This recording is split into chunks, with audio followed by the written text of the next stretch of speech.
Jako e-bilet bardzo mocno pomagamy Allegro angażować, czy to użytkowników Smarta, czy to użytkowników aplikacji, czy to użytkowników Allegro Pay, właśnie wokół wydarzeń, które bardzo mocno są związane z emocjami.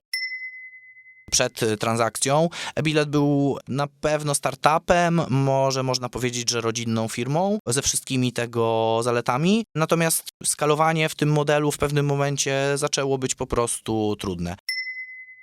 Jak spojrzysz na zespół e-bilet, to jest zespół, który bardzo głęboko wierzy w to, że realizuje kluczową misję, jaką jest dostarczanie największych emocji i najlepszych wrażeń dla naszych użytkowników.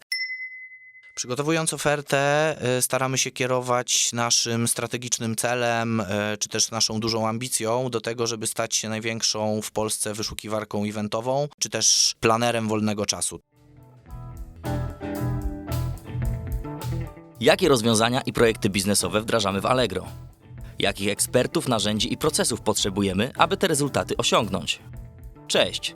To jest Allegro Podcast, a ja nazywam się Krzysztof Palfner i wspólnie z naszym zespołem porozmawiamy o tym, dlaczego dobrze tu być. Co łączy lidera wśród serwisów biletowych w Polsce z platformą zakupową? e-bilet, bo to o nim mowa, od kilku lat stanowi część grupy Allegro. Moi dzisiejsi goście, Edyta Sidwa, General Managerka w e-bilet i Bartosz Troński, Head of B2B w e-bilet, opowiedzą o sercu ich organizacji, czyli ponad 60 ludziach z pasją do dzielenia się emocjami. Przygotujcie się na fascynującą podróż w świat rozrywki i biletów online.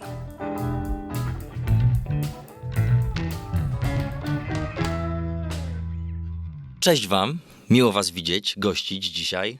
Chciałbym na początku, żebyście przedstawili się, opowiedzieli trochę o sobie, o tym, czym się zajmujecie w Allegro, jakie stanowisko, obszar. Może Edyta zaczniesz. Cześć, witam serdecznie. Ja nazywam się Edyta Sidwa, jestem General Managerem e-bilet Polska. Czym się zajmujemy razem z Bartkiem? Ja lubię myśleć, że zarządzamy jedną z najbardziej rozrywkowych spółek w kraju. Mamy przyjemność pracować w e-bilet, a więc w wiodącej platformie sprzedaży biletów na wydarzenia live, a od 2019 roku również część grupy Allegro.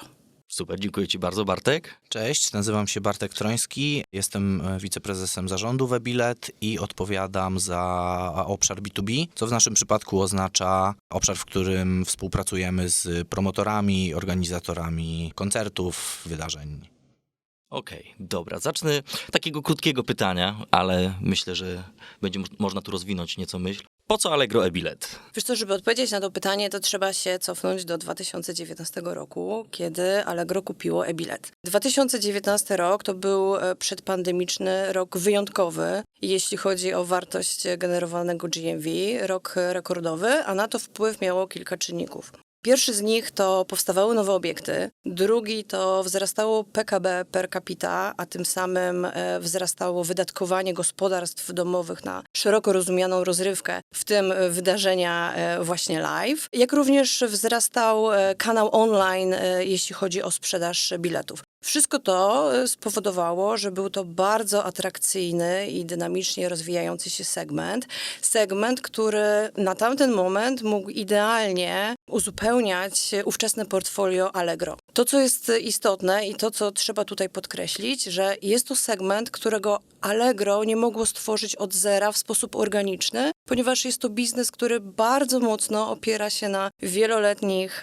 relacjach z organizatorami, z wydarzeniami. Drugą rzeczą, której musimy pamiętać, jest to, że był to okres premiery Smarta. W związku z tym oferta e-biletu, który posiadał najlepsze wydarzenia w swoim portfolio, mógł być niesamowitym uzupełnieniem oferty smartowej, który gwarantował nie tylko korzyści finansowe czy wygodę zakupów, ale dodawał taki nowy smaczek, emocje związane chociażby z tak zwanym early access do najbardziej pożądanych wydarzeń w kraju.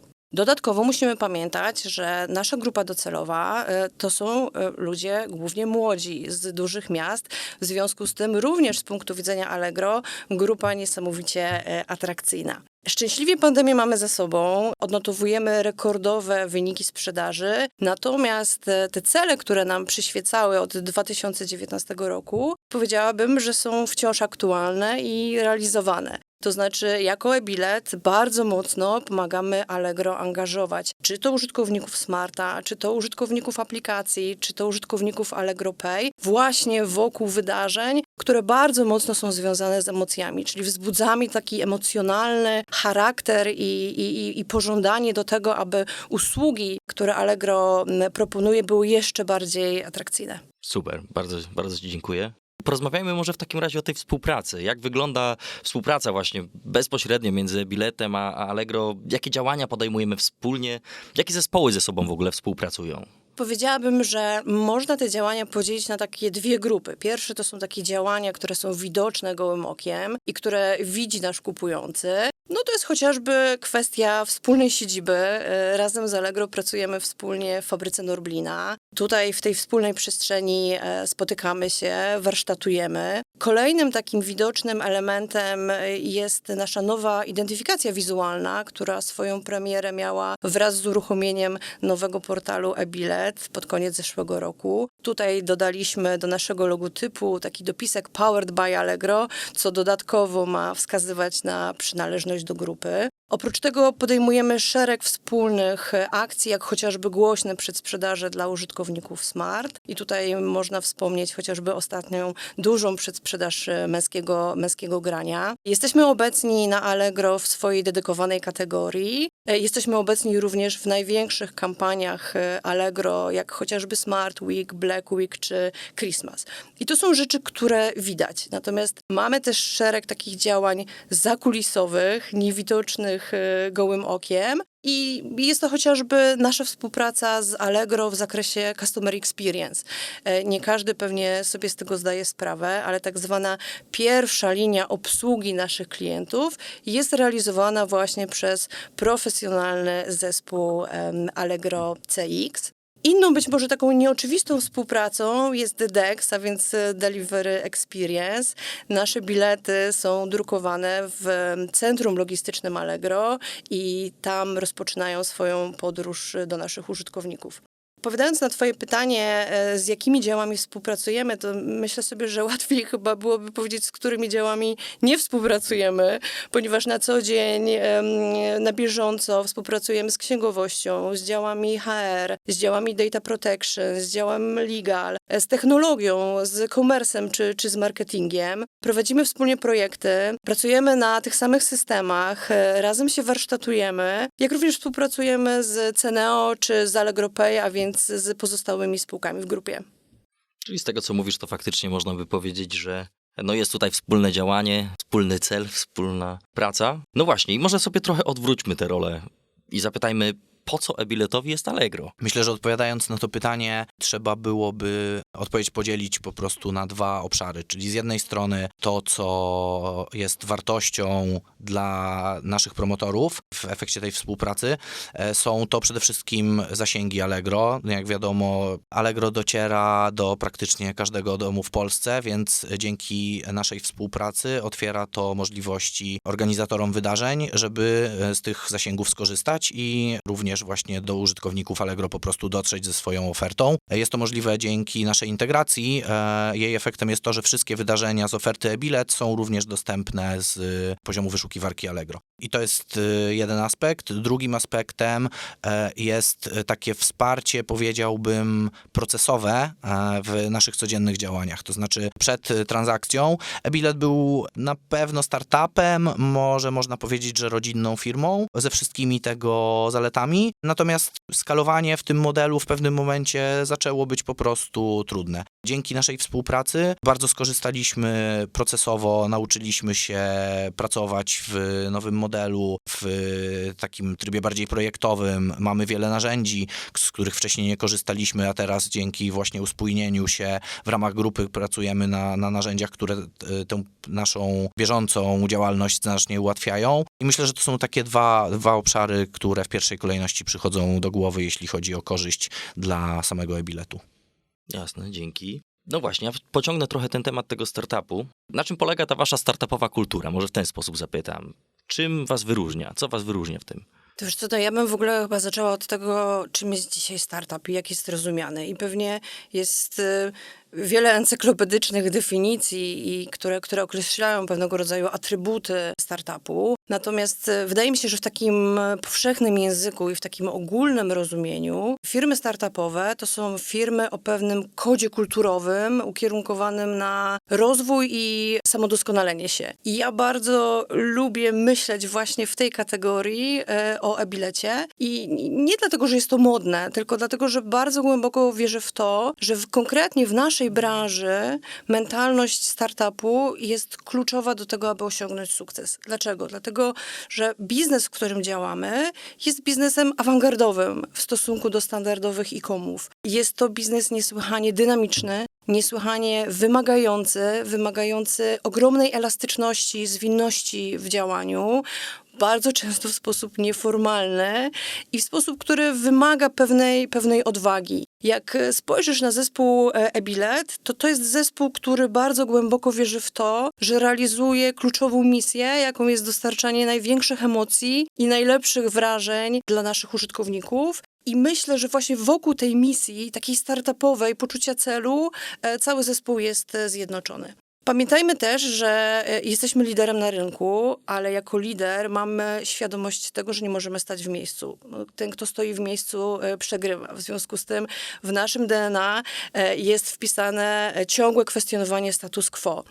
Wydawałoby się, że rynek wydarzeń live jest takim katalogiem zamkniętym. Natomiast jak spojrzysz na nasz zespół, na nas wszystkich, to w e-bilecie jest ogromny głód szukania czegoś poza, szukania nowych obszarów, szukania nowych wydarzeń, nowych kategorii, wychodzenia poza pewnego rodzaju po prostu schematy.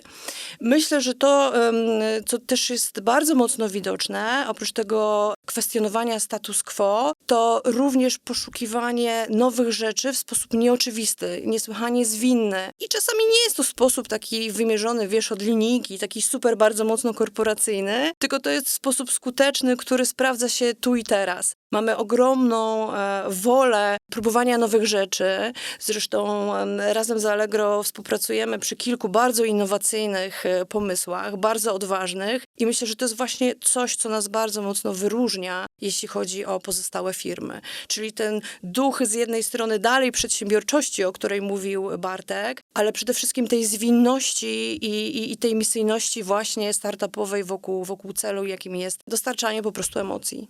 To dostarczanie emocji rzeczywiście brzmi bardzo dobrze, coś, co musi dawać satysfakcję ogromną. Dlatego pójdźmy w tym kierunku. Chciałbym porozmawiać z wami ogólnie o wydarzeniach, przy których pracujecie. Było już Męskie Granie, to wiemy, ale powiedzmy może sobie coś więcej też o innych wydarzeniach.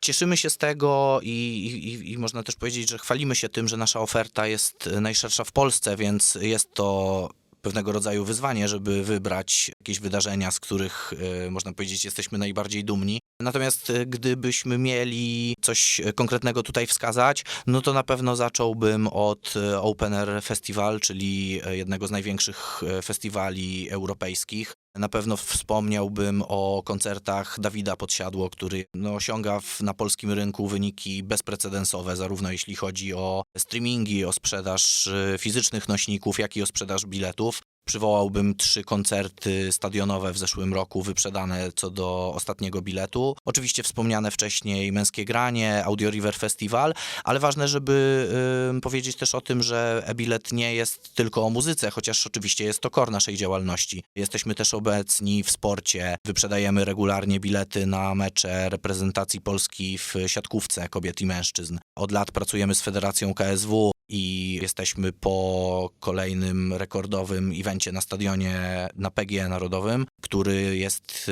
największym eventem MMA w całej Europie. Mamy w ofercie również bardzo duże wydarzenia familijne. Największym tego typu wydarzeniem w Polsce jest trasa Disney on Ice, czyli rewia na lodzie. A z ostatnio nawiązanych współprac, myślę, że też trochę w kontekście familijnym możemy się pochwalić ZOO we Wrocławiu, co jest w pewnym sensie nowym segmentem w naszej działalności.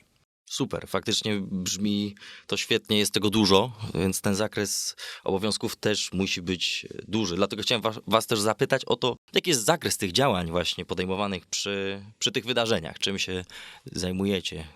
Co prawda nie jesteśmy organizatorem wydarzeń, jesteśmy wsparciem jakby w całym procesie dystrybucji, również obecnie na samym wydarzeniu, o tym powiem za chwilę. Zakres usług, które świadczymy dla organizatorów, jest uzależniony od potrzeb. One wynikają często z segmentu, w których dany organizator operuje.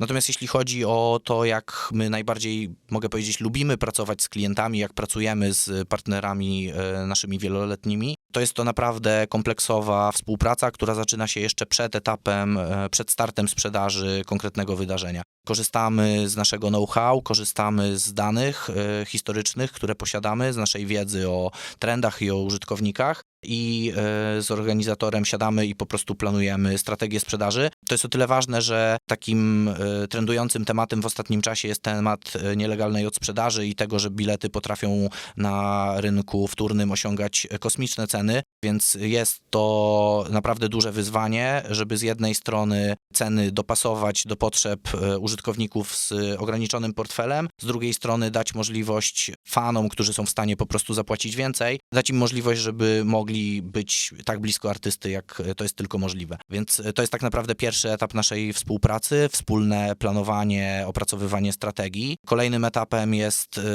nasza technologia, ponieważ przy największych wydarzeniach ogromnym wyzwaniem jest kwestia wydajności systemu i tego, żeby poradzić sobie z tysiącami, w zasadzie dziesiątkami tysięcy użytkowników, którzy stoją w kolejce i wchodzą w tej samej sekundzie po to, żeby zdobyć bilety na swojego ulubionego artystę. Oferujemy bardzo szerokie wsparcie marketingowe, to też jest ważny element naszej działalności. Korzystamy z bazy danych naszej, budowanej od wielu lat. Korzystamy również właśnie z zasięgowego wsparcia Allegro, o którym mówiliśmy wcześniej. Nasze świadczenia czy nasze działania na rzecz organizatorów nie kończą się w momencie startu wydarzenia, tylko tak naprawdę na miejscu również jesteśmy obecni.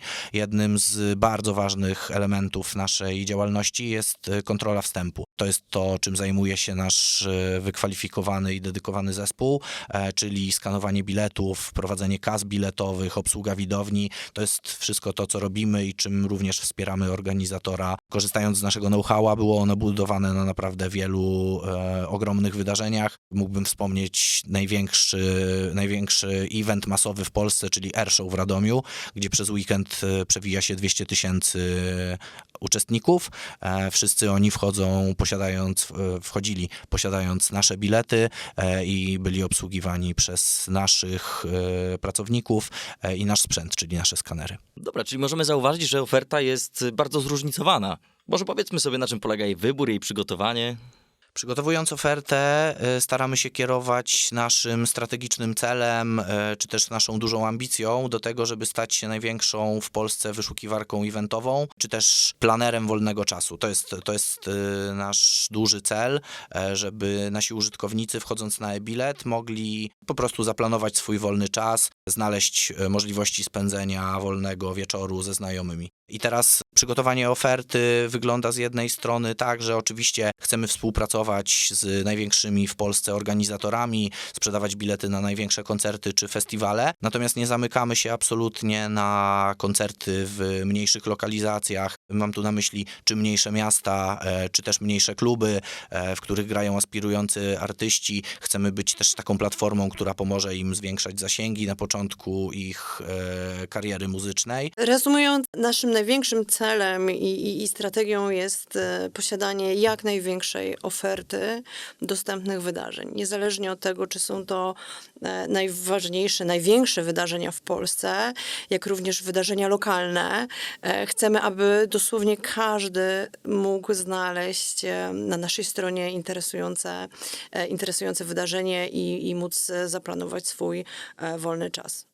Jasne. Myślę, że trochę już o tym powiedzieliście, ale tak dopytam jeszcze, jakie plany na przyszłość? Może jest jakiś projekt, którym chcecie się teraz pochwalić? Tych planów mamy dużo, tak jak wspominałam. Jesteśmy liderem. Powtórzę, nie lubimy stać w miejscu. W związku z tym też i plany mamy ambitne, aby jeszcze mocniej odskoczyć od naszej konkurencji. Z takich projektów, które realizujemy i jesteśmy bardzo mocno skoncentrowani, myślę, że można wymienić kilka. Pierwszym to jest niewątpliwie dalszy rozwój naszej platformy e-bilet. Tak jak wspominałam, pierwsza duża zmiana była widoczna w grudniu 2022 roku, kiedy odświeżyliśmy portal. Nie spoczywamy na laurach, pracujemy nad kolejnymi udoskonaleniami. Wszystko po to, aby korzystanie z naszej platformy było jeszcze łatwiejsze.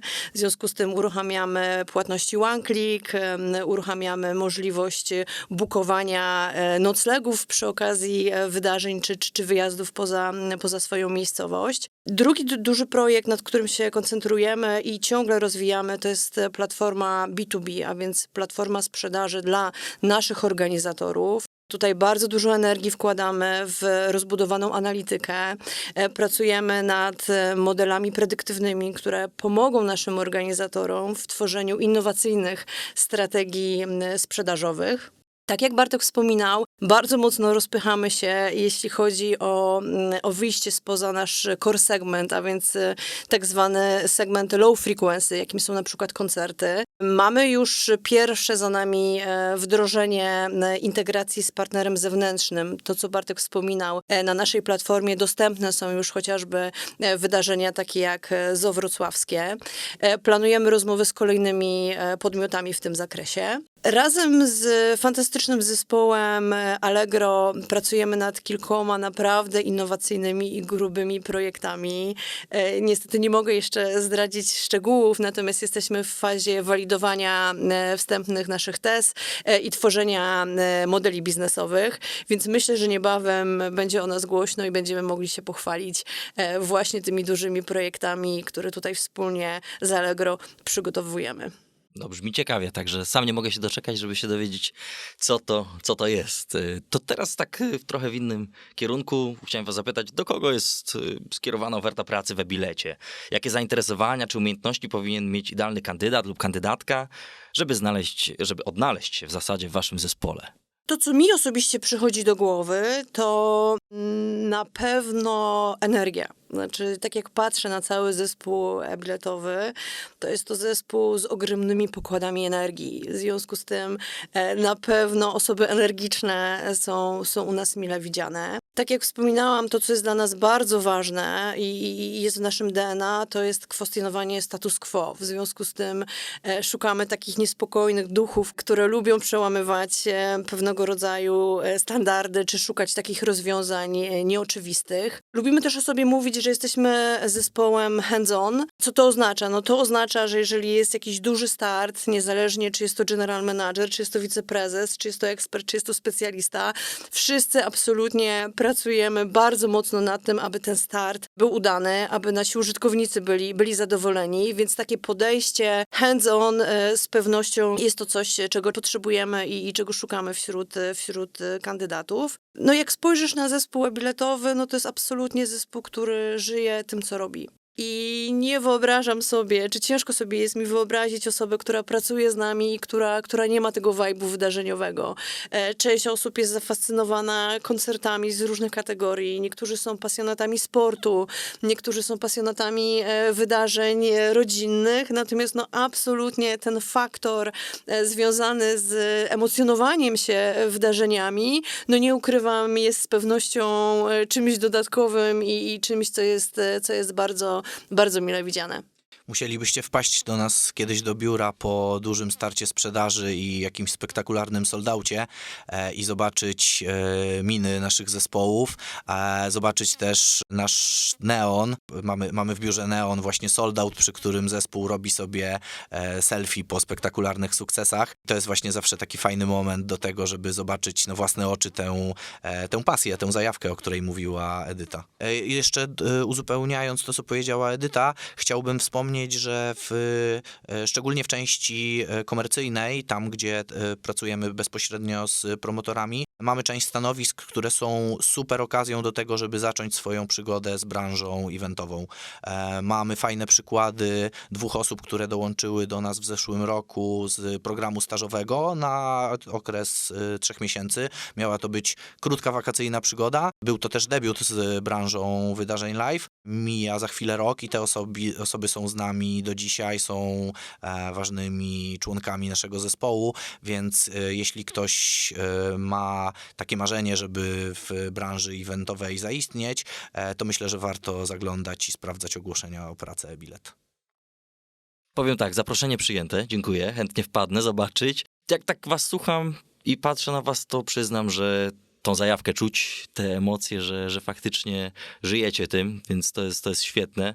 Tak już powoli zmierzając do końca, zapytam was, dlaczego dobrze tu być? Ja bym powiedziała, że dobrze tu być, ponieważ tutaj czuć emocje. I to jest niesamowite, że jednak będąc częścią międzynarodowej, dużej grupy, te emocje są wyczuwalne niemalże w każdym aspekcie naszej pracy. I myślę sobie, że to jest takie fajne połączenie, bo rozmawialiśmy o tym dużo. Połączenie startupu, czyli takiej nieformalnej, rodzinnej, koleżeńskiej atmosfery, z dużą korporacją, z ogromnymi możliwościami w ramach całej grupy. Więc wydaje mi się, że bardzo, bardzo fajny miks, ale jeżeli miałabym powiedzieć, co na pierwszym miejscu, to zdecydowanie te emocje i niesamowita atmosfera, niesamowity zespół, z którym po prostu chce się pracować. Ja też skupiłbym się na tych emocjach. Nie ma chyba takiego uczucia, albo ciężko wyobrazić sobie okoliczności, w których można poczuć coś, co czujemy w momencie, kiedy wchodzimy na wypełniony po brzegi stadion. Widzimy tych wszystkich ludzi, którzy kupili bilety za naszym pośrednictwem, którzy dzięki naszemu zespołowi na ten stadion weszli i to uczucie niesamowitej satysfakcji, że pomogliśmy tysiącom osób w przeżyciu niezapomnianego wieczoru i tych emocji, które za chwilę ich czekają. Super. A i artyście tak naprawdę w tym, żeby jego event został, powiedzmy, sprzedany czy wyprzedany, tak jak stadion kilkakrotnie. No dobra. I jeszcze takie ostatnie pytanie z waszej perspektywy, tak subiektywnie. Najciekawsze wydarzenie, w jakim uczestniczyliście, a oczywiście kupując bilet przez e-bilet. To jest strasznie trudne pytanie, ponieważ po pierwsze uczestniczymy w bardzo dużej liczbie fantastycznych wydarzeń i faktycznie jest to subiektywne. To, co ja mogę powiedzieć, i to raczej na świeżo, to na pewno to, co zrobiło na mnie ogromne wrażenie, to jest musical We Will Rock You, Romy. I polecam obejrzenie tego musicalu absolutnie każdemu. Ciągle ogromne emocje we mnie po koncercie Maneskin na warszawskim Torwarze. Jeśli chodzi o mnie, wspomniałbym przepiękny i wzruszający koncert Miłosza z zespołem Śląsk w Teatrze Muzycznym Roma.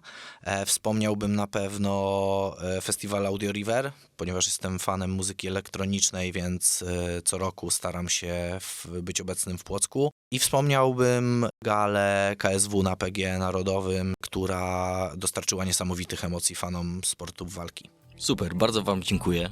Dobrze było posłuchać o czymś będącego częścią Allegro, a jednocześnie, no w zasadzie sprzedaż emocji, można powiedzieć, tak? Tak jakbyśmy podsumowali to, co tutaj opowiedzieliście. Moimi byli Edyta Sidwa i Bartek Troński z e-bilet. Bardzo wam dziękuję.